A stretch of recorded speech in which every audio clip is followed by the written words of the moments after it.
இணைப்பின் மூலமாக ஆனந்த யோகமாக இணைந்திருக்கக்கூடிய அன்பு உள்ளங்களே, குருவணக்கமாக. அறிவேதான் தெய்வம் என்றார் தாயுமானார். அகத்ததுதான் மெய்ப்பொருள் என்று எடுத்துக்காட்டி அறிவதனை அறிவித்தார் திருவள்ளுவர்.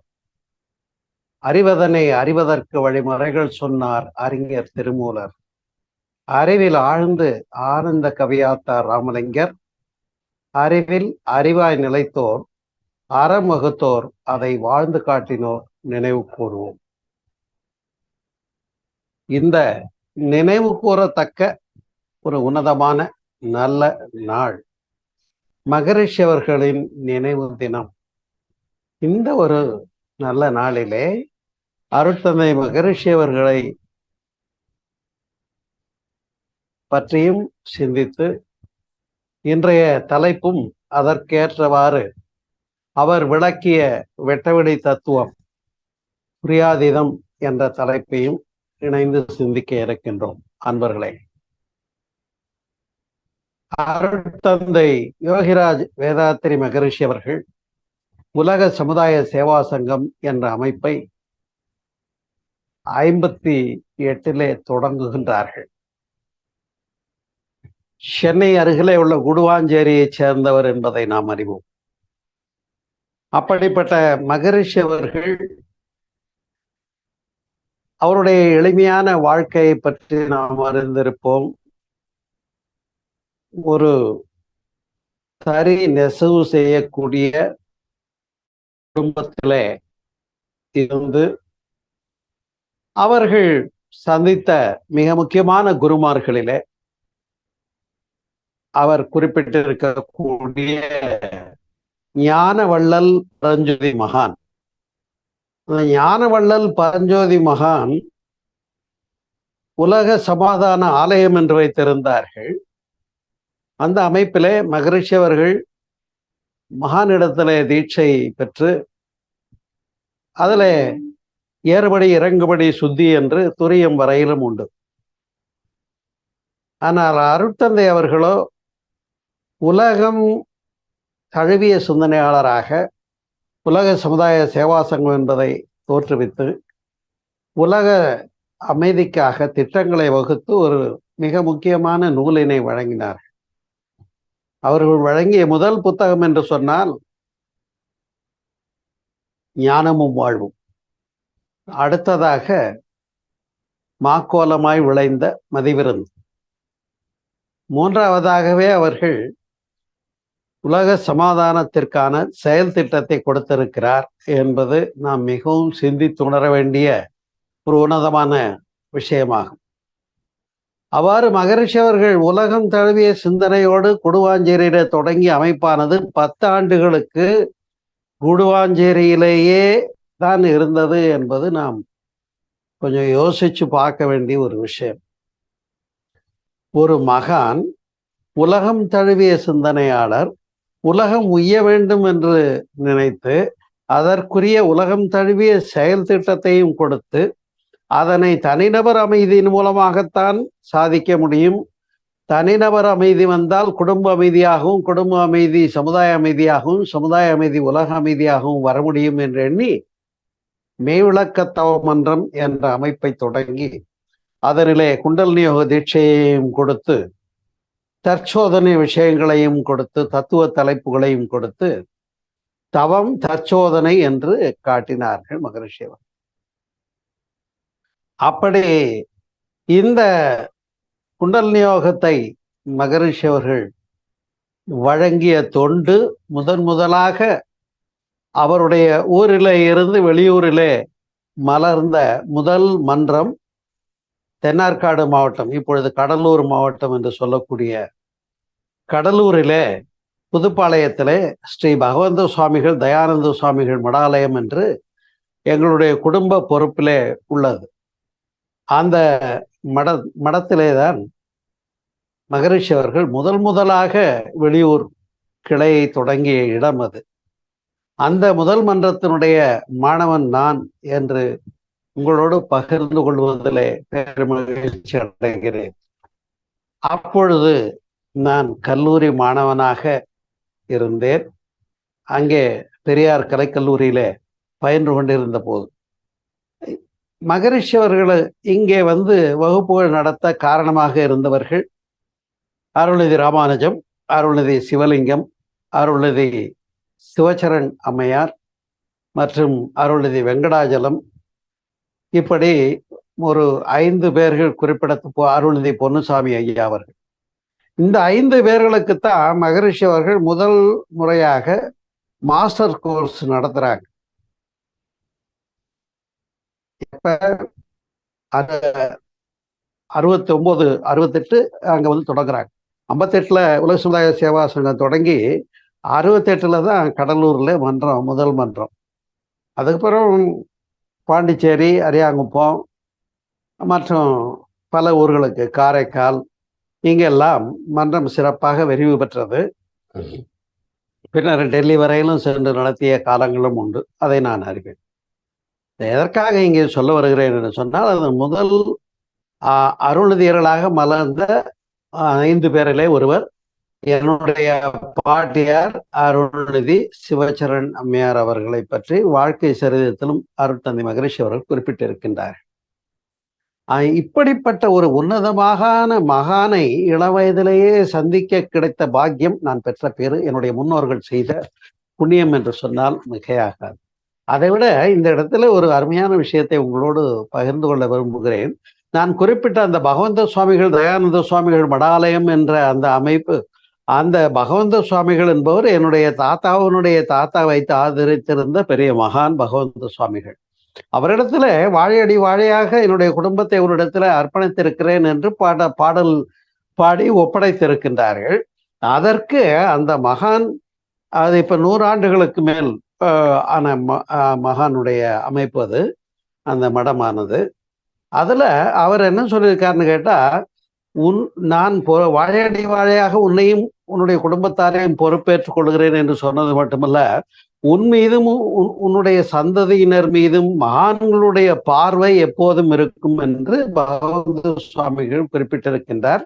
அது அந்த திருச்சரிதம் புத்தகத்திலே இருக்கிறது. இதை எதற்காக நான் சொல்ல வருகிறேன் என்று சொன்னால், என்னுடைய பாட்டியார் ஏற்கனவே துறவு எடுத்தவர்கள், ஆசிரமங்கள்ல மடங்கள்லயே இருந்தவங்க, அந்த மடத்தினுடைய செக்ரட்டரியாகவும் இருந்து மடத்தை ரன் பண்ணிக்கிட்டு இருந்தவங்க. அப்பதான் மகரிஷி அங்க மன்றம் நடத்துறாங்க. அந்த முதல்ல 5 பேர்ல பாட்டிக்கு தீட்சை கொடுக்கும் போது இந்த அம்மாவுக்கு லகரி ஏறி போச்சு. அதனாலதான் அவங்க சகஜமா எல்லாரோட பழக முடியாம எப்போதும் ரூமுக்குள்ளேயே அடைஞ்சு கிடக்குறாங்க, அவங்கள நான் பார்க்கணும்னு சொல்லி அந்த தகவல் சொல்லி அனுப்பி அப்புறமா தான் பாட்டி வந்து ரூமை விட்டு வெளியில வந்து மகரிஷியை சந்திக்கிற போது மகரிஷி கொடுத்தது முதல்ல இறங்குபடி தான் கொடுத்தாங்க என்னுடைய பாட்டியாருக்கு. அப்படி காவி உடுத்தி அந்த துறவு நிலையில இருந்த என்னுடைய பாட்டியாரை இந்த மனவிளக்கலை, அதாவது அப்பொழுது வந்து அதுக்கு பேரு மெய் விளக்க தவமன்றம் என்று பெயர். பின்னாடிதான் ஒரு காரணம் கருதி மனவிளக்கலை மன்றம் என்று பெயர் மாற்றப்பட்டது. அப்படி அந்த விஷயத்தை பரப்புவதற்காக இதெல்லாம் ஆண்களாக வருவாங்க, பெண்கள் வர காணும். அப்ப பாட்டியார் இடத்துல சொல்லி நீங்க எல்லா பெண்களையும் போய் பார்த்து இந்த பணியை செய்யுங்கன்னு சொன்னாங்க. பாட்டியார் செய்தாங்க. நானும் மகரிஷி அவர்களுடைய தீட்சையும் பெற்று துரியாதீதமும் மகரிஷி இடத்திலேயே பெற்றிருக்கிறேன். அப்படி வந்த வகுப்புகளை பற்றி சொல்ல வேண்டும் என்று சொன்னால் அன்பர்களே, மிக சிறப்பு. முதல் தலைப்பு எண்ணத்தின் ஆற்றல் என்று சொல்லக்கூடியது. அடுத்த நாள்ல தலைப்பு என்னவாக இருக்கும்னா, நான்யார் தத்துவத்துல பிரபஞ்ச பரிணாமம், உயிரின பரிணாமம் உள்ளடங்கியதாக இருக்கும். அடுத்த தலைப்பு அருகுண சீரமைப்பு என்று இருக்கும். இந்த 3 தலைப்புகள் தான் அப்பொழுதெல்லாம் மிக முக்கியமானது. அப்படி இந்த தவத்தையும் கொடுத்து துரியாதீத பயிற்சியையும் கொடுத்து, ஏன்னா பரஞ்சோதி மகான் அவர்கள் இயம்பிய நிலையிலிருந்து சற்றே உயர்ந்த ஒரு நிலையாகிய அந்த துரியாதீதம் என்பதையும் மகரிஷி அவர்கள் இந்த அமைப்பின் மூலமாக எல்லோருக்கும் வழங்கி இருக்கிறார்கள் என்று சொன்னால் அது மிக மிக சிறப்பான ஒரு விஷயமாகும்.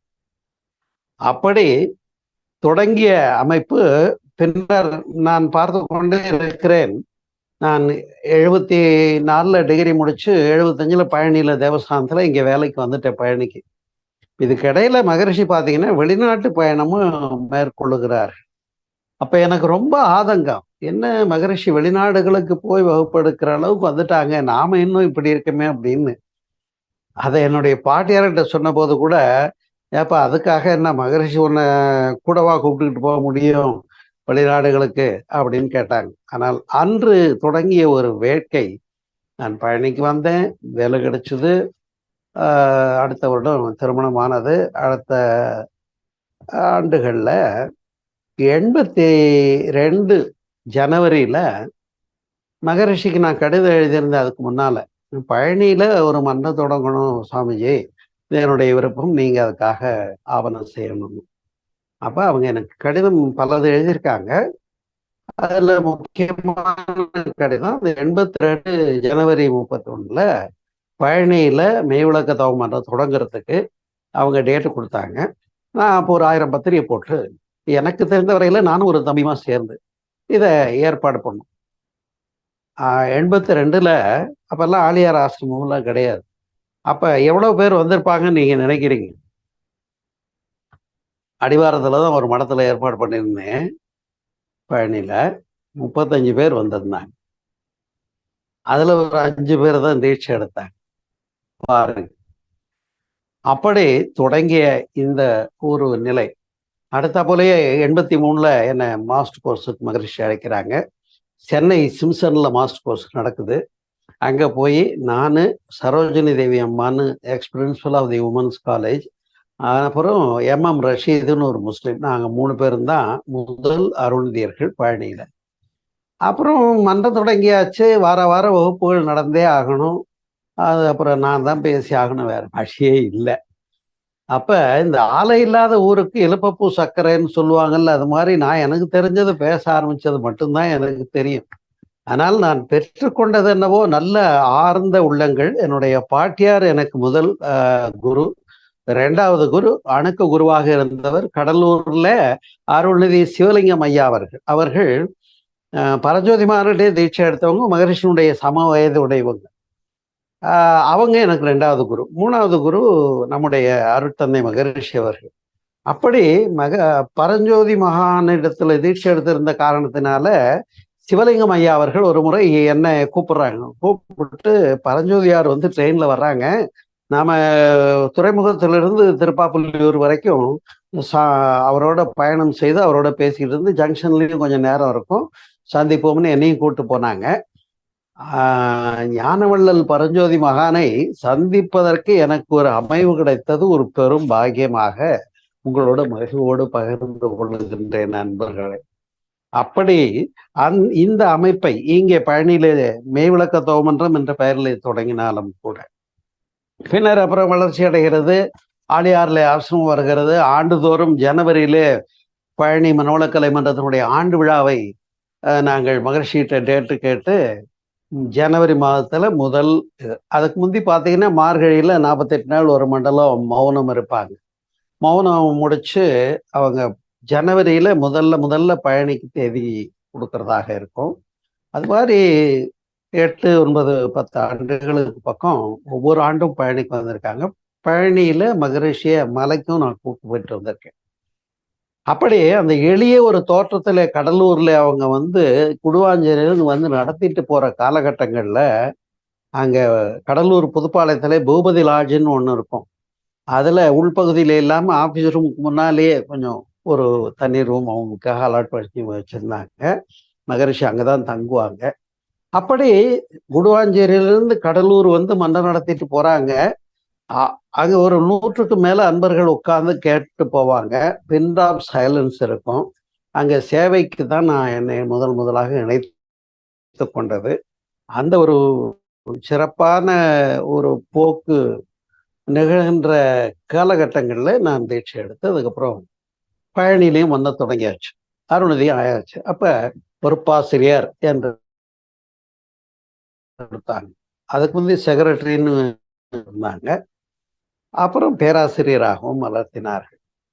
பின்னர் முதல் முறையாக பழனியிலே 10 பேராசிரியர்கள் அருள்நிதியர்களை சேலத்திலே போய் பயிற்சி எடுத்து நாங்கள் நிறைவு செய்தோம். எதனை இந்த ஒரு நிகழ்வில் என்ன ஒரு தனிச்சிறப்பு என்று கேட்டால், மகரிஷி அவர்கள் தவம், தற்சோதனை, குணநலப்பேறு, முழுமைப்பேறு என்று முழுமையான மனவளக்கலையினுடைய உள்ளங்கங்களை உள்ளடக்கியதாக தவத்திலே துரியாதீதம் வரையில கொடுத்தார்கள். தற்சோதனையில எண்ணம் ஆராய்தல், ஆசி சிரமத்தல், சினம் தவிர்த்தல், கவலை ஒழித்தல், நான் யார் என்ற தலைப்புகளை, வாழ்த்தும் பயணம் இதெல்லாம் இணைத்து கொடுத்தார்கள். உடல்நலம் உடற்பயிற்சியை கொடுத்தார்கள். காயல்ப பயிற்சி நடத்த ஆரம்பித்தார்கள். நான் கோவையில் சென்று மகர்ஷியிடத்துல அன்னபூர்ணா ஹோட்டலில் அது அங்கே அந்த ஒரு பயிற்சியை நான் பெற்றுக்கொண்டேன். எதற்காக இதனை சொல்ல வருகிறேன் என்று சொன்னால், மகரிஷி மகானவர்கள் உடல்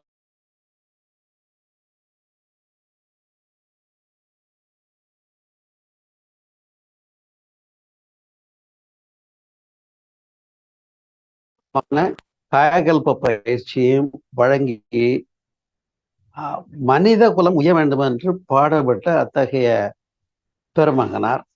அவங்களுடைய ஒரு நினைவு நாள். அவங்க பெருமுயற்சி எடுத்து ஆழியாறிலே ஒரு ஆசிரமம் அமைத்தார்கள். அந்த ஆசிரமத்தில் காயகல்ப ஆராய்ச்சி நிறுவனம் என்று அமைக்கப்பட்டது. அப்ப அதுக்கு முன்னாலே உலக சமுதாய சேவா சங்கத்தினுடைய தலைமையகமாக சென்னையில திருவான்மியூர்ல இருந்தது உலக சமுதாய சேவா சங்கத்தினுடைய கட்டடம் தலைமையகம். அது உலக சமுதாய சேவா சங்கம் என்ற பெயர். ஆழியாறுல காயகல்பா குண்டல் யோக ஆராய்ச்சி அறக்கட்டளை என்று பெயர். அதன் பின்னே பார்த்தீங்கன்னா மகரிஷி அவங்க குடும்ப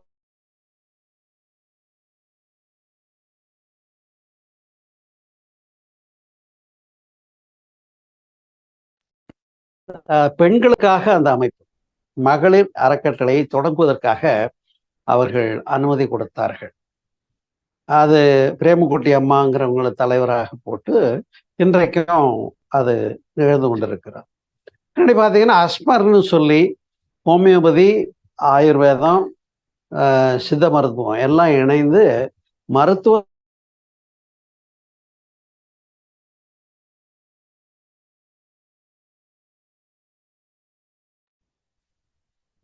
உலகம் தழுவிய ஒரு பொது அருள்நெறி சமயம் என்று கும்பகோணத்தை மையமாக வைத்து கொடுத்தார். அப்ப ஒரு புதிய சமயத்தை நிறுவக்கூடிய அளவுக்கு மகரிஷி அவர்கள் எண்ணம் கொண்டு வழங்கிய அந்த பேருண்மைகள் எல்லாம் இன்றைக்கு எல்லோருக்கும் சென்றடைந்திருக்கிறதா என்று சிந்தித்து அதற்கான பணிகளைத்தான் நாம் கையில் எடுத்து நாம் செய்து கொண்டிருக்கின்றோம் அன்பர்களே. அந்த வகையில இப்படிப்பட்ட உன்னதமான மகான்களை எல்லாம் நாம் சிந்திக்க வேண்டும். அவர்கள் கொடுத்த கொடைகளை எல்லாம் நாம் உணர்ந்து ஒழுக வேண்டும். இறைவணக்கம் என்பது இங்கே நம்முடைய அன்றாட வாழ்க்கையில நமக்குள் இறைவணக்கத்தை காட்டி கொடுத்த கட உள் என்று காட்டி கொடுத்த தனிச்சிறப்பு. அப்ப அதுதான் துரியாதீதம் என்ற ஒரு தலைப்பை இன்றைக்கு மகரிஷி அவர்களுடைய நினைவு தினத்திலே நான் பேசுவதற்காக அமைவு கிடைத்திருப்பதிலே பெரும் மகிழ்ச்சி அடைகிறேன். நண்பர்களே, துரியத்தை நாம் அறிவோம். நான் ஏற்கனவே பேசியிருக்கிறேன். ஆனால் துரியத்தினுடைய அதீத நிலை தான் துரியாதீதம் என்று பெயர். துரியம், அது, இதம், துரியாதீதம் என்று சொல்லும். துரியமே இதம் பெறுகிற போது, பக்குவம் பெறுகிற போது, மேன்மை பெறுகிற போது அது துரியாதீதமாக மலர். ஒரு முறை மகரிஷி அவர்கள் சொல்லும் போது துரியத்திலேயே துரியாதீதம் உள்ளது என்று கூட குறிப்பிட்டிருக்கின்றார்கள். அப்படி இந்த துரியாதீதம் என்ற சொல் துரிய அதீதம் என்றும் துரியம் அது இதம் என்றும் பொருள் கொள்ளலாம். இந்த துரியத்திற்காக விளக்கங்கள் எல்லாம் சொன்ன இடம் நீங்க தெரிஞ்சிருப்பீங்க. மகரிஷி அவர்களுடைய தவமுறை அகவல்னு ஒரு பாடல் இருக்கு.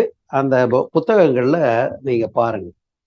அதுல இந்த தூய பெருநிலை துரியாதீதமோ துயர் மகிழ்வு இவை இரண்டையே துய்த்த நம்முடைய அறிவை பாருங்க. இந்த தூய பெருநிலை அதற்கு இலக்கணம் சொல்றார். தூய பெருநிலை துரியாதீதமோ துயர் மகிழ்வு இரண்டையே இதுவரையிலும் துய்த்த நம்முடைய அறிவை காலம், பருமன், தூரம் இவை கடந்த மெய்ப்பொருளோடு இணைத்தது. இணைந்தேன், கலந்தேன், லயித்தேன், நிறைந்தேன் என்று குறிப்பிடுகிறார் அந்த கிரியில். அதுதான் அதனுடைய இலக்கணம். அதாவது தான் அந்தமான இடம் ஆனந்தமாமே என்று சொல்வார். அப்படி இங்கே நான் என்கின்ற இடம் நீங்கிறதுக்கு தத்துவ விளக்கங்களை நாம் பின்பற்றி கொண்டிருக்கிறோம். அந்த வகையில வெட்ட வெளிதனை மெய்யந்தெருப்போர்க்கு பட்டய மெதுக்கடி குதம்பாய் என்று சித்தர் பாடல்களிலே பாடியது போல மகரிஷி அவர்கள் இந்த மானச தீட்சையாக இதனை கொடுத்திருக்கின்றார்கள். நீங்கள் அறிவீர்கள், ஆகினையில நாம் பெறுவது ஸ்பரிச தீட்சை, துரியம் என்பது கண்களினாலே பார்த்து கொடுக்கிறது நயன தீட்சை, மூன்றாவது தீட்சை முறை இது மானச தீட்சை. குருவானவர் அந்த நிலையிலே மானசீகமாக இருந்து நமக்கு கொடுக்கிறது. அவர் துரியாகத்துல இருந்து உணர்த்தி கொடுக்கும் போது நாம் அதனை உணர்கின்ற அளவுக்கு நாமும் பக்குவம் பெற்று இருக்க வேண்டும். அது என்ன சார் பக்குவம் பெற்று இருக்கணும் அப்படின்னு ஒரு கேள்வியை முன் வச்சிங்கன்னு சொன்னா, இங்க அற்றது பற்றெனில் உற்றது வீடுன்னு பெரியவங்க பேசியிருக்காங்க. அதுபோல இங்க நாம என்ன பண்ணோம், நம்மிடத்திலே உள்ள ஆணவம் கண்ணும் மாய என்ற மும்மலங்களை எல்லாம் நீக்குகின்ற போதுதான் அங்கே விடுதலை கிடைக்கும். அதுல எந்த ஐயமும் இல்லை. பதிவுகள்லாம் இருக்கிற வரைக்கும் நாம இறை உணர்வு பெற முடியாது. ஒரு முறை மகரிஷி அவர்கள் என்னிடத்துல கேட்கிறாங்க, சோமு, நாம எல்லா பதிவும் நீங்கிடுச்சுன்னு சொல்ல முடியுமா, இந்த உலகத்தை திருத்தி விட முடியுமா அப்படின்னு கேட்கிறாங்க.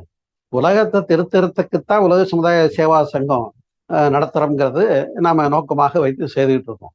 ஆனால் ஏன் மகரிஷி அவர்கள் இதை கேட்கிறார்கள் என்று சொன்னால், அவரவர்களிடத்துல இருக்கக்கூடிய பதிவுகள் மீதோங்கி இருக்குமே, ஆனால் அவர்கள் அங்கே துரியாதீதம் என்ற நிலையிலே ஒன்றி நிலைத்து அந்த அகண்ட பரிபூர்ண நிலையை உணர முடியாது என்பது. அதனால துரியத்திலே ஒன்றி ஒன்றி ஒடுங்கி ஒடுங்கி நின்று லயித்து தானாய் நின்ற இடம் அது தவமுறையாக வல்ல அதுக்குரிய இலக்கணம் கொடுக்கிறார். துரியம் என்பது தன்னையும் மறவாமல் பிற ஒன்றையும் நினையாமல் தானாய் நின்ற நிலை துரியாதீதம் என்று அதை பற்றி விளக்குகின்றார்கள் மகரிஷி. சரியா?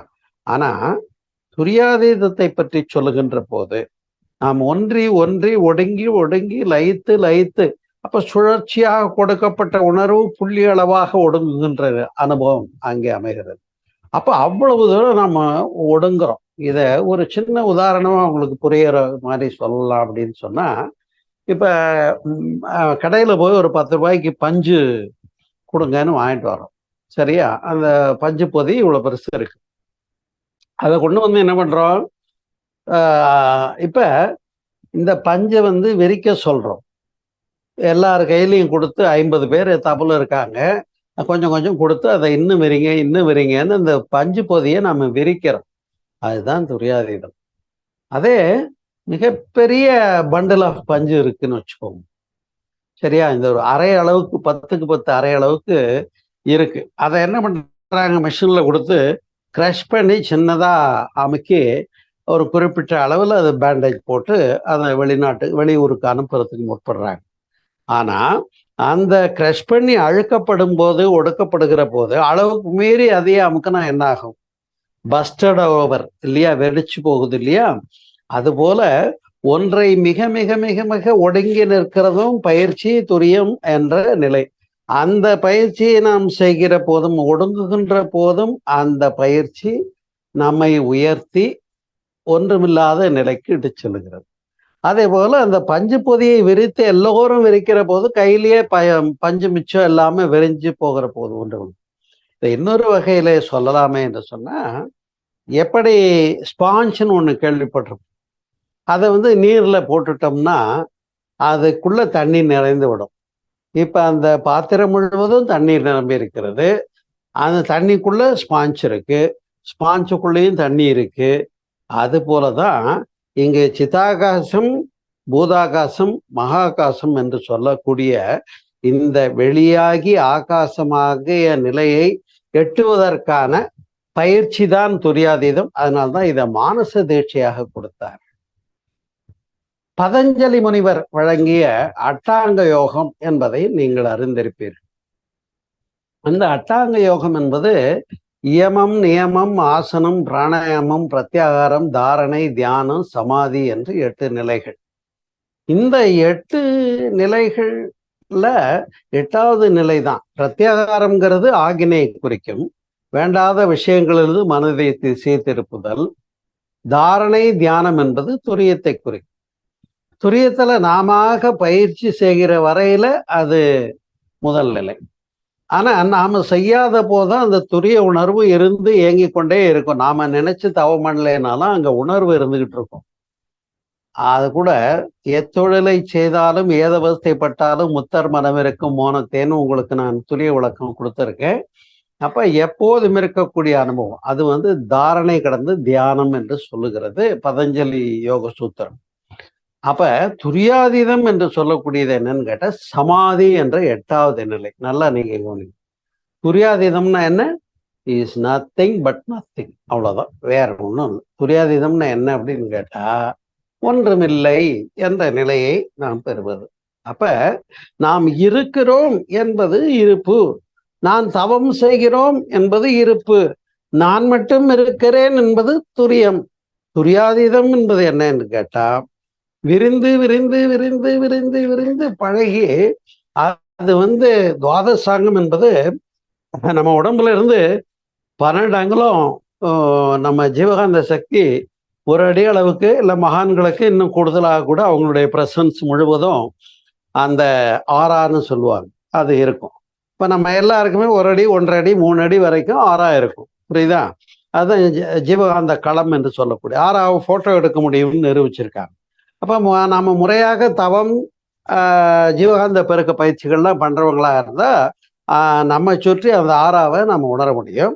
அது ஒரு அளவுக்கு உடம்புலேருந்து 12 அங்குலம் விரிந்து நிற்க முடிகிறது என்றதுனால உச்சிக்கு மேலே உயர்வெளி கண்டவருக்கு இச்சிப்பிங்க எது கடுப்பி குதம்பாய் என்று பாடியிருக்காங்க. அப்ப அந்த உச்சியிலிருந்து விரிந்து 12 அங்குலம் மேலே தோ தஸ் அங்கம் துவாதசாங்கம் என்று சொல்லும். தோன்னா 2, தஸ்னா 10, 12 அங்குலம் மேல உச்சிக்கு மேலே 12 அங்குலம் மேல நிற்கக்கூடியது. அதுதான் துவாதசாங்கம் என்று நமக்கு பயிற்சி கொடுக்குறாங்க. இப்ப துவாதசாங்கத்தில் நின்று தவமேற்றுகிறேன் அப்படின்னு சொன்னா ரைட்டான்னு கேட்டா அது சரியானது தான். ஏன்னா நாம உடம்பை விட்டு விரிஞ்சு வெளியே அங்க நிற்க முடியும். சரியா? குண்டலினி சக்தி இப்போ துவாதசாங்க நிலையில் நிலை பெறுகிறதுன்னு சொன்னா அது ரைட்டானது தான். ஆனா இப்ப அதுக்கு மேல நாம விரிகிறோம் பாருங்க. துரியாதீதத்துல என்ன சந்திரன் வரையில விரிவு பெறுவோம் என்று சொல்றோம். சந்திரன் வரையில குண்டலினி சக்தி விரிவு பெற முடியுமா? இல்லை. ஆனா நாம் அந்த ஒன்றி ஒடுங்கி புள்ளியளவாக ஆன நிலையில நம்ம சூட்சமமாக விரிந்து பழகுகின்ற ஒரு அனுபவம், அதை கூட பிரணவ தவம் என்று மகரிஷி அவங்க கொடுத்துருக்காங்க, இந்த விரிஞ்சு சுருங்குற பயிற்சி அனுபவத்தை. அப்படி அந்த மானசீக விரிவு. அப்ப we are imagining up to the Chandran, up to சூரியன் விரிகிறோம். அப்புறம் ஏக்ககளம், சக்தி களம் என்று விரிகிறது. அப்ப இந்த மாதிரி விரிகிறத பற்றி மகரிஷி அவர்கள் சொல்லும்போது மிக சிறப்பான ஒரு வார்த்தைகளால குறிப்பிட்டிருக்கின்ற பாங்கு துரியாதீதம் என்பதை அவர்கள் சொல்லும்போது நாம் அதை பல வார்த்தைகள்ல புரிந்து கொண்டு பின்பற்றி இருக்கிறோம், உணர்ந்திருக்கிறோம். என்னன்னு கேட்டா வெட்டவெளி என்று சொல்லும் இல்லையா? சிவம் என்றால் அதுவும் அதே தான். பாழ், பாழ் என்றால் ஆழ்ந்து அகன்று முடிந்த முடிவில் பெரும் பாழையோன்னு பாடியிருக்காங்க பாருங்க.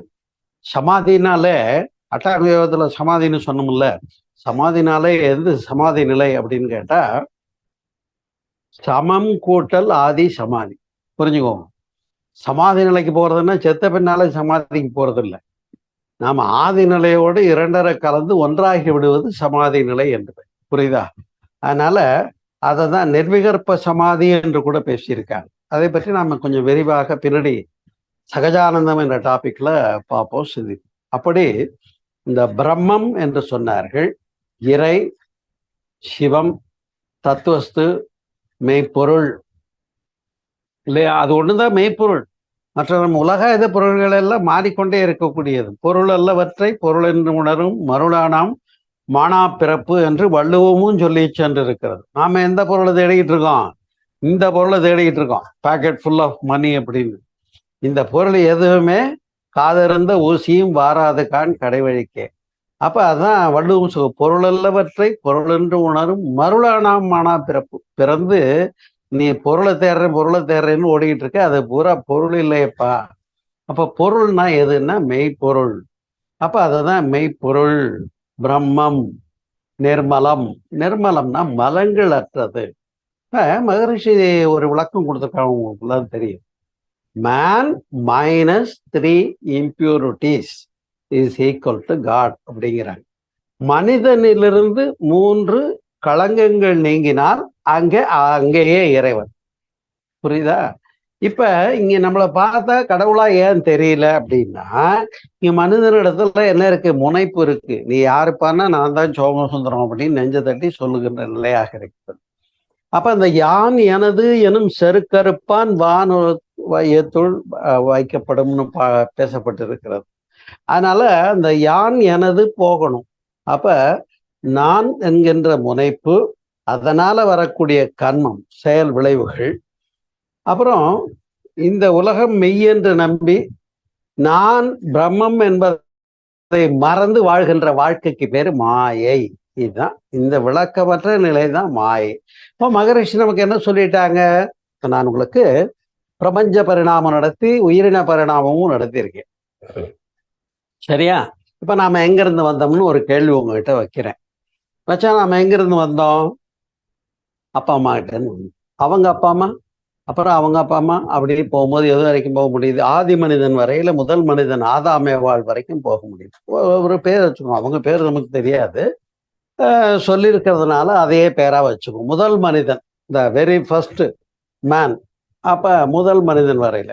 அப்ப அந்த மனிதன் எங்கிருந்து வந்தான்னா குரங்குல இருந்து பிறந்தவன். ஐயறிவு, நாலறிவு, மூவறிவு, ஈரறிவு, ஓரறிவு. ஓரறிவுலையும் தாவரங்கள், அப்புறம் அமீபா என்று பார்.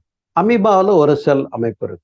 நம்ம உடம்புல செல்களினுடைய திரட்சியாக இருக்கிறது. தோல் செல்கள், தசை செல்கள், எலும்பு செல்கள், நரம்பு செல்கள்னு இருக்கு. இதையெல்லாம் நான் எவல்யூஷன்ல உங்களுக்கு பேசியிருக்கேன், பரிணாமத்துல பேசியிருக்கேன். எதுக்காக இதை ரிவிஷன் பண்ணி பார்க்குறோம் அப்படின்னு கேட்டா, அப்ப இந்த பஞ்சபூத திரட்சி தான் இந்த உலக தோற்றம்.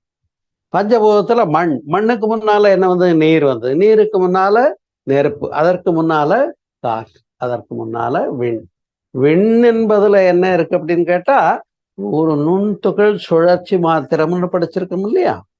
பிரபஞ்ச பரிணாமத்துல ஆதி எனும் பரம்பொருள் மெய் எழுச்சி பெற்று அணுவென்ற உயிராகி அதை பாட்டா மட்டும் பாடிட்டு போறதுல பிரயோஜனம் இல்லை. அதை பாடும்போதே நாம என்ன ஆகணும்? நான் எங்க இருந்து வந்தேன்னா வெட்ட வெளியிலிருந்து வந்தேன். ஏன்? வெட்டவெளி இறைவெளியே தன்னிருக்க சூழ்ந்தெழுத்து மாற்றல் இதன் தெளிவு மடிப்பு விழ சுழலும் நுண் விண்ணாம்னு பாடியிருக்காங்க அந்த கவியில பிரம்மஞான பாடல். அப்படி இந்த இறைநிலையே என்ன ஆயிருக்குது? தன்மாற்றம் பெற்று பரிணாமம் பெற்று இட் செல்ஃப் எவல்யூட்டட் ஃபோர்ஸா வந்ததுதான் நுண் துகள்னு சொல்றோம். புரியுதா?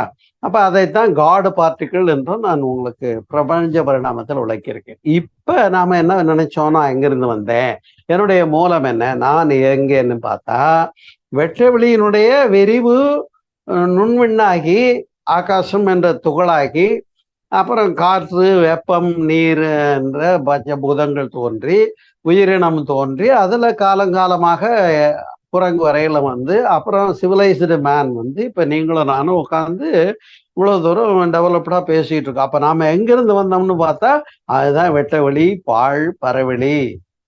அதனால்தான் ஆழ்ந்து அகன்று முடிந்த முடிவில் பெரும் பாழையோன் பாடியிருக்காங்க பெரியவங்க.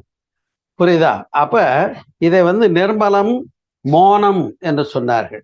அதாவது மனம் அசைவற்ற நிலையை எய்திவிட்டால் அதுவே மோனம் என்பது ஒரு பெரு விளக்கமாகும். ஏன்னா நம்ம பேசித்தான் கெடுத்துக்கிட்டு இருக்கோம். அப்ப ரெண்டாகி விடுகிறோம். நான் சாமியை கும்பிட்றேன்னு சொன்னா நானும் இருக்கேன், சாமியும் இருக்கு, சாமியை நான் கும்பிட்றேன்றதும். இதை வந்து என்னுடைய பக்தியும் தனையறிதலும்ன்ற டாபிக்ல நான் பேசியிருப்பேன். நீங்க மறுபடியும் கூட கேட்டு பாருங்க, ஆன்மீக அறிவியல் யூடியூப் பேஜ்ல இருக்கு. சரியா? அதுல என்ன சொல்லியிருக்கோம்? அப்ப பனிமலர் எடுக்க பண்ணேன், பனிமலரினும் நினைய இருத்தி நான் கும்பிடும் போது அது அரை கும்பிடு அன்றோ அப்படின்னு பாடியிருக்காங்கன்னு நம்ம விளக்கியிருக்கோம். அப்படி அப்ப அது நிர்மலம், மோனம். மோனம் என்பதைத்தான் ஒலி கழித்தால் இருப்பு அங்கே மௌனம் ஆகும் என்று விளக்கி இருக்கிறார்கள். தெரிகிறதா?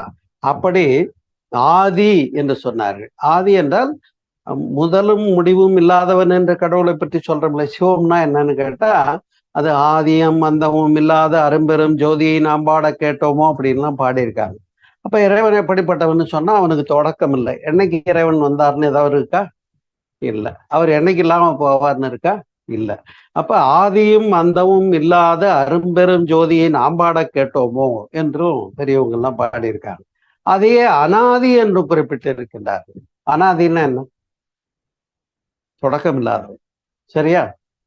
எங்கிருந்து வந்தாலும் சொல்ல முடியாது. அப்பா அம்மா இல்லை, அனாதைன்னு சொல்றோம். அந்த பொருளிலே சொன்னார். அப்போ அதை சூன்யம் என்று சொன்னார். சூன்யம்னா என்ன? பூஜ்யம், ஒண்ணும் இல்லைன்னு. ஆனா கணக்குல பூஜ்ஜியத்தை கண்டுபிடிச்சது இந்தியர்கள் தான். அது உங்களுக்கு தெரியும். சரிதா? அதை கூட ஒரு கவியில வரும் பாத்தீங்கன்னா, பூஜ்ஜியத்துக்குள்ளே ஒரு ராஜ்யத்தை ஆண்டு கொண்டு புரியாமலே இருப்பான் ஒருவன், அவனை புரிந்து கொண்டால் அவன்தான் இறைவன். இல்லையா?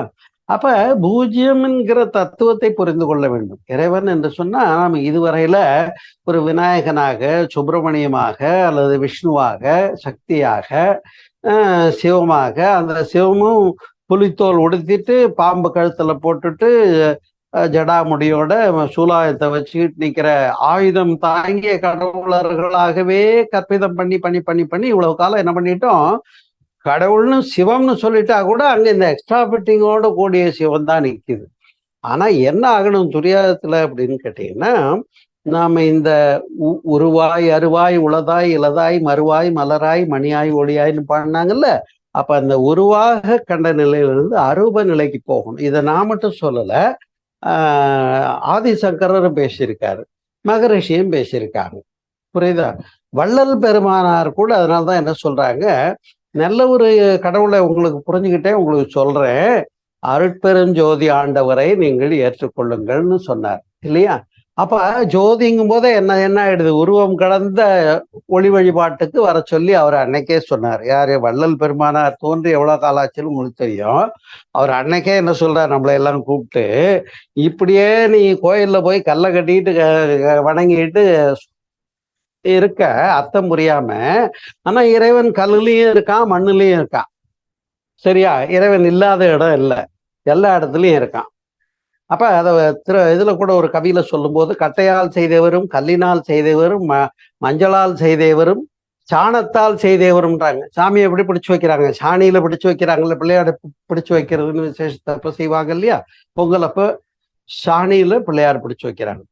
ஒரு ஐயர் வந்தாருன்னா வீட்டுல ஒரு விசேஷம்னா அங்க மஞ்சள்ல பிள்ளையார் பிடிச்சு வைக்கிறாங்க. ஒரு ஆள் என்ன பண்ணாரு, வெள்ளத்துல பிள்ளையார் பிடிச்சு வச்சு பூஜை பண்ணாராம். பூஜை முடிச்சு வீட்டுல அம்மனியை கூப்பிட்டு நைவேத்தியம் கொண்டு வான்னு சொன்னான். பூஜை எல்லாம் முடிஞ்சிருச்சு, இன்னுமா நைவேத்தியம் வரலன்னு பார்த்தா அந்த அம்மா இப்போதைக்கு கொண்டு வரமா. சரி, சாமியை காக்க வைக்க கூடாதுன்னு ஒரு வெத்தலை எடுத்து அந்த வெள்ளை பிள்ளையார் வச்சு பூஜை பண்ணாரு இல்லையா, அந்த வெள்ளை பிள்ளையார்ல பின்பக்கம் ஒரு கிள்ளி இந்த வெத்தலையில வச்சு அதையே நைவேத்தியம் பண்ணி பூஜையை முடிச்சுட்டாராம். இது கூட நகைச்சுவையாக சொல்லுவதுண்டு.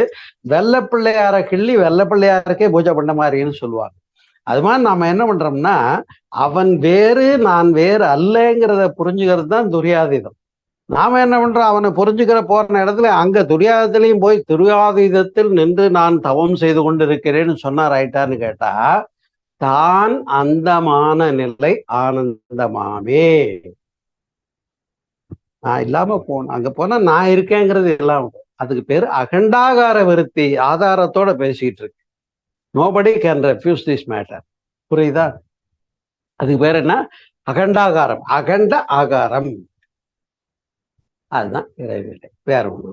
அப்ப அதான் என்ன சொன்னாங்க, வெட்டவெளி, சிவம், பிரம்மம், நிறை, நிர்விகற்பம், நிர்மலம், மோனம், தத்துவஸ்து, மெய்ப்பொருள், ஆதி, அனாதி, இறை, சிவம், சமாதி, பாழ், வீடு, இருள் என்றெல்லாம். புரியுதா? அந்த இருட்டுன்னு ஏன் சொல்றேன் அப்படின்னு கேட்டீங்கன்னா அன்பர்களே, அது சிவபுராணத்துல வருது. நள்ளிருளில் நட்டம் பயின்றாடும் நாதனை அப்படின்னு சிவபுராணத்துல கூட வருது. அப்ப அதனால அதை ஒளி என்றாலும் இருள் என்றாலும் அங்கேயே ரெண்டு இருக்குன்னு அர்த்தம். இருக்குன்னு சொன்னாலும் இல்லைன்னு சொன்னாலும் ஆர்குமெண்ட்டுக்கு உள்ளதே இல்லை. அது நீங்க இல்லைன்னு சொன்னாலும், கடவுள் இல்லைன்னு சொன்னாலும் அங்க அவன் ஒன்றும் அதை மறுத்துக்கிட்டு இங்க வந்து நான் இருக்கேன்னு சொல்லிட்டு இருக்க போறது இல்லை. புரியுதா? அதனாலதான் அன்பர்களே இந்த ஒரு பெரு நிலையை விளக்கினார்கள். இது வந்து சுத்தவெளியே இறைவன் என்று துரியாதீதத்துல அருட்தந்தை மகரிஷி அவர்கள் நமக்கு விளக்கியது துரியாதத்தினுடைய தனிச்சிறப்பு. அப்ப துரியாதத்துல என்ன ஆகிறோம்னா நம்ம ஒண்ணும் இல்லாம போறோம். அதாவது துரியம் பயின்று ஆகினில தவம் பண்ணி ஆகாமிய கர்மா விட்டு போகணும். துரிய தவம் பண்ணி நம்ம சஞ்சித கர்மா வித்துல எல்லாம் பதிவு கொண்டு வந்திருக்கோம்ல, அரியர் பேப்பர்ல கொண்டு வந்திருக்கோம்ல, அதெல்லாம் மாற்றம் பெற வேண்டும். துரியாதீதத்துல என்ன ஆகுது அப்படின்னு கேட்டீங்கன்னா நிர்மூலம் என்ற, அது வந்து பாவப்பதிவுகளும் போக்குமொழிகளும் ஒரு தலைப்பு பேசுனேன், நீங்க மீண்டும் கேட்டு பாருங்க. துரியாதீதத்துல நாம நிர்மூலம் என்ற நிலையிலே அதுவாகி நிற்கிறோம் என்பது. அதனாலதான் தவமுறையாக வரல மகரிஷி சொல்ற விளக்கம் துரியாதத்துக்கு. மகரிஷினுடைய வருஷம் இந்த தூய பெருநிலை துரியாதீதமோ இதுவரையிலும்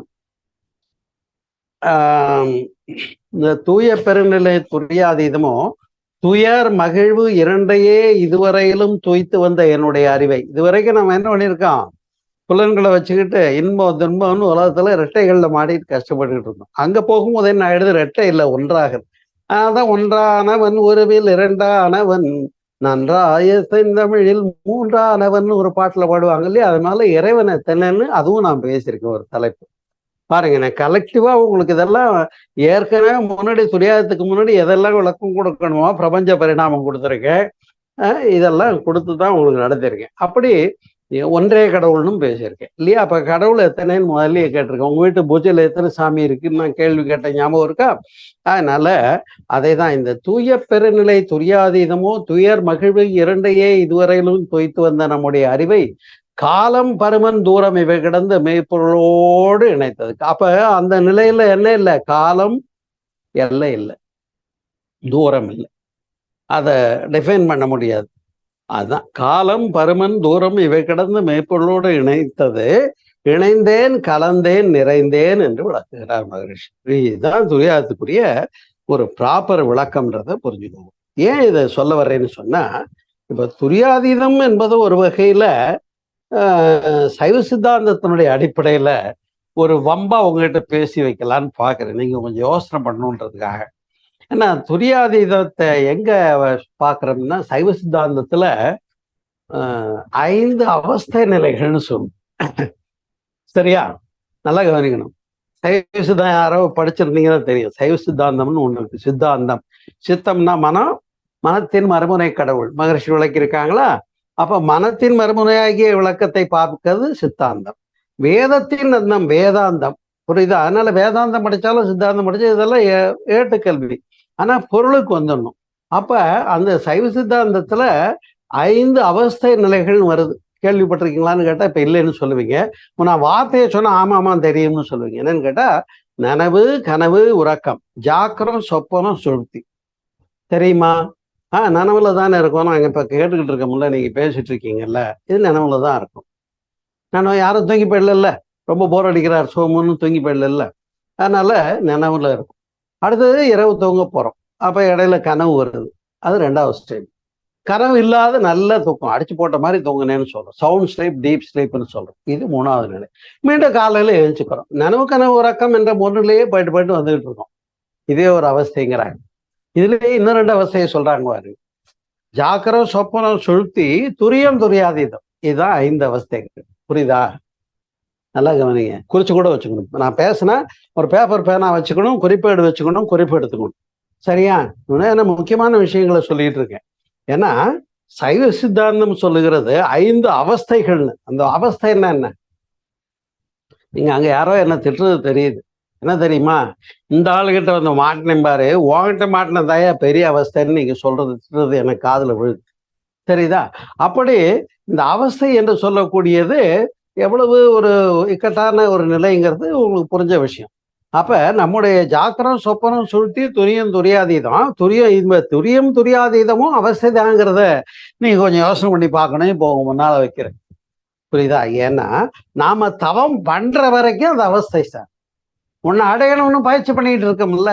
நான் பண்றேன் போய் பிடிக்க போறேன். சரி, ஆனா பிடிச்சிட்டேன்னு ஒரு வார்த்தை சொல்றீங்கன்னு வைங்க, பிடிச்சிட்டேன்னு சொல்றதுக்கு நீங்க இல்லாம போயிடுவீங்க. அது ஒரு கவியில சொல்லும் போது, ஆடுமில்லை கோலுமில்லை ஆறுமில்லை ஆனது என்னங்க. இந்த இந்த கவிக்கு விளக்கம் சொல்லி ஆகணும் இந்த நேரத்துல, வேற வழியே இல்லை. நான் உங்ககிட்ட மாட்டிக்கிறேன். என்னன்னு கேட்டா, இப்ப ஆடு மேய்க்கிறவன் கிராமங்கள்ல, அவன் என்ன பண்ணுவான், வீட்டுக்கு இருக்கிற ஆடு மாடு எல்லாத்தையும், உங்க வீட்டுல எத்தனை இருக்கோ நான் போய் மேய்ச்சிட்டு வர்றேன்னு ஒட்டு மொத்தமா மேய்ச்சி ஒரு கூட்டமா கூட்டுக்கிட்டு போவான். சரியா?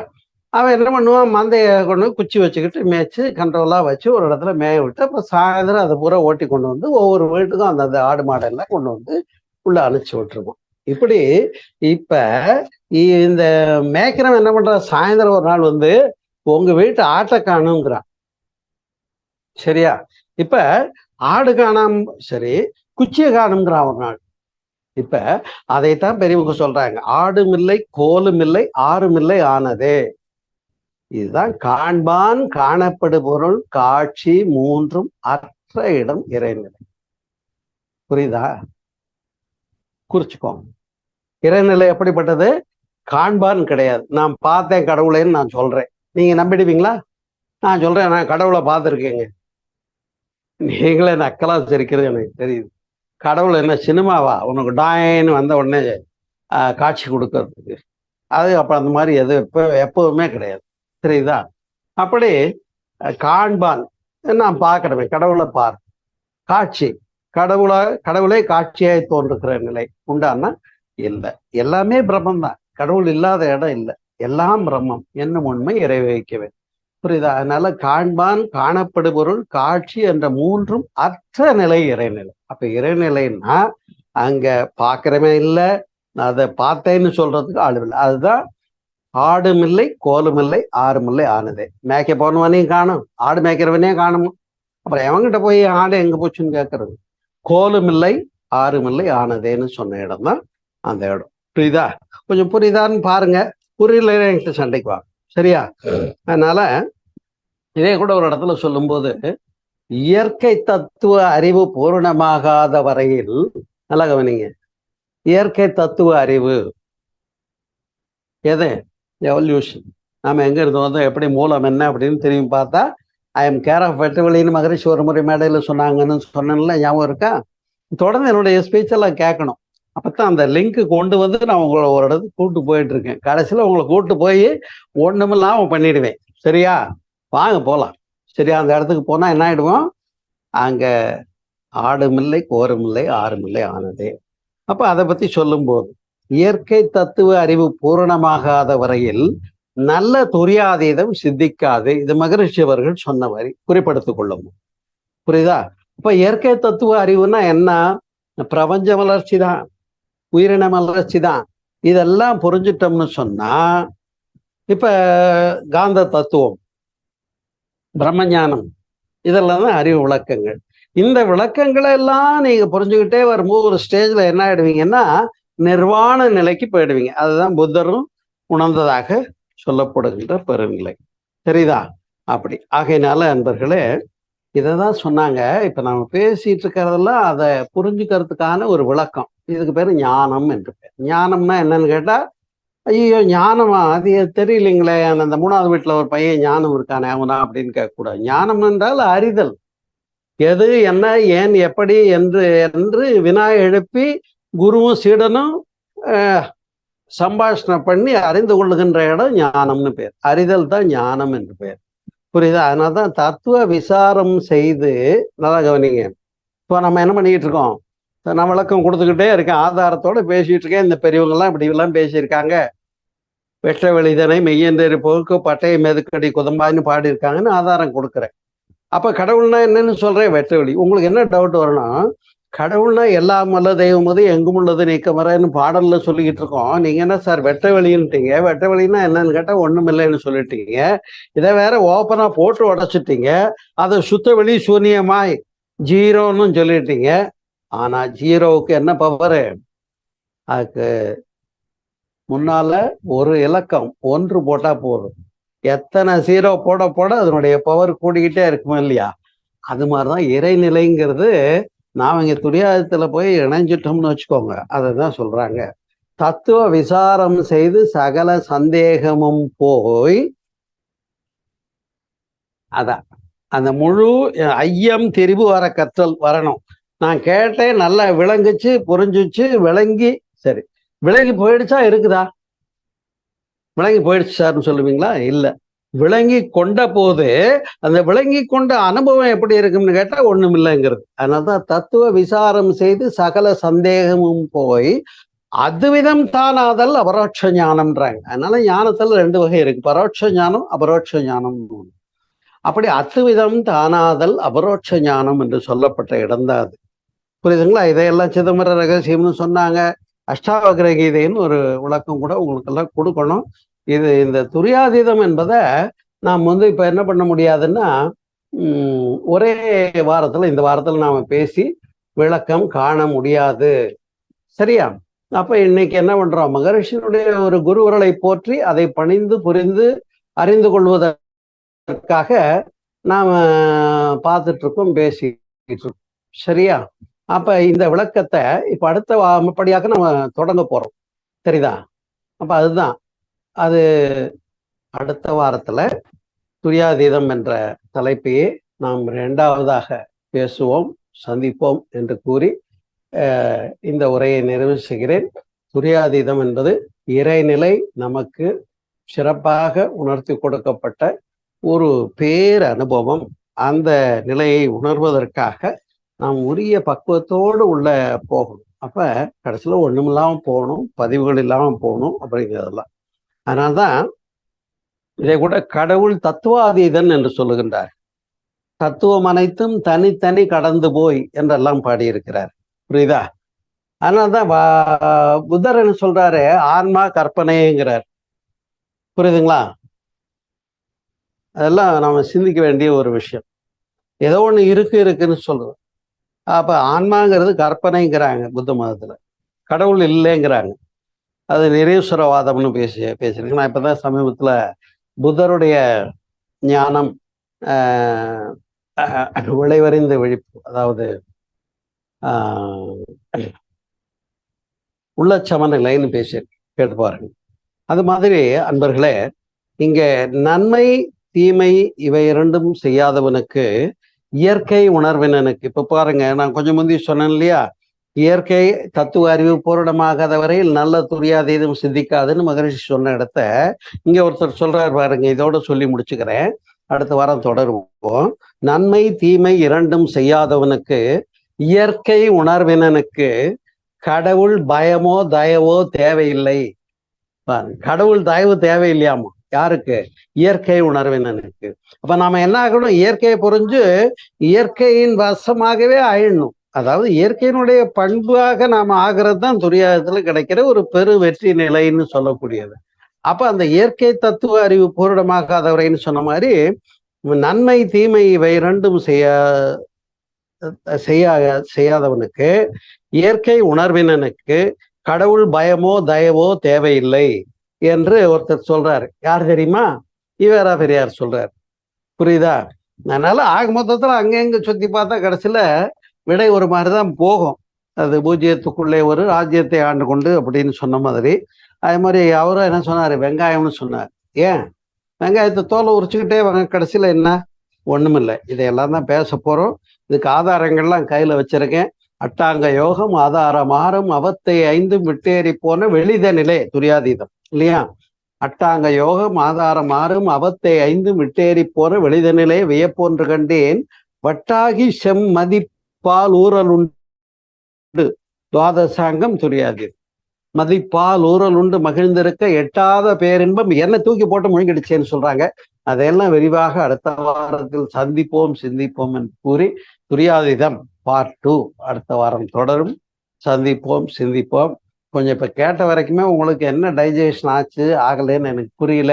ஆனா நீங்கள் ஆனந்த யோகம் குழுவினுடைய அன்பர்கள், நம்முடைய ஐயாவினுடைய வழியில, நன்மணி ஐயாவினுடைய வழியில நல்ல ஒரு தெளிந்த ஞானத்தை அவர்கள் கொடுத்து கொண்டிருக்கின்றார்கள். நீங்கள் தேர்ந்தவர்களாகத்தான் இருப்பீர்கள். இருப்பினும் உங்களுக்கு ஏதாவது டவுட்னா கேட்கலாம். இப்ப கேள்வி பதில்கள் சந்திப்போம், பேசுவோம், மேலும் விளக்கங்கள் பெறுவோம். தலைப்பு தொடரும் என்று கூறி நிறைவு செய்கிறேன். துரியாதீதம் சந்திப்போம் அடுத்த வாரம். நீங்கள் அனைவரும் இறை உணர்வு நிறைவால் மகிழ்ச்சி பெற்று உயிர்ந்து வாழ அந்த மகரிஷியினுடைய நினைவு தினமாகிய இன்றைய நல்ல நாள்ல அந்த மகானை போற்றி வணங்குகின்றேன். அவர்களோடு இருந்து சேவை செய்கின்ற ஒரு பாக்கியம் கிடைத்தது எனக்கு. நான் ஒன்றும் பெருசா பண்ணிடல. மகரிஷியினுடைய அறிவோடு என்னை இணைத்துக் கொண்டேன். அவர் எது தெய்வம்ன்றாரு? அறிவே தெய்வம் அப்படின்னு மகரிஷி சொல்றாங்க இல்லையா?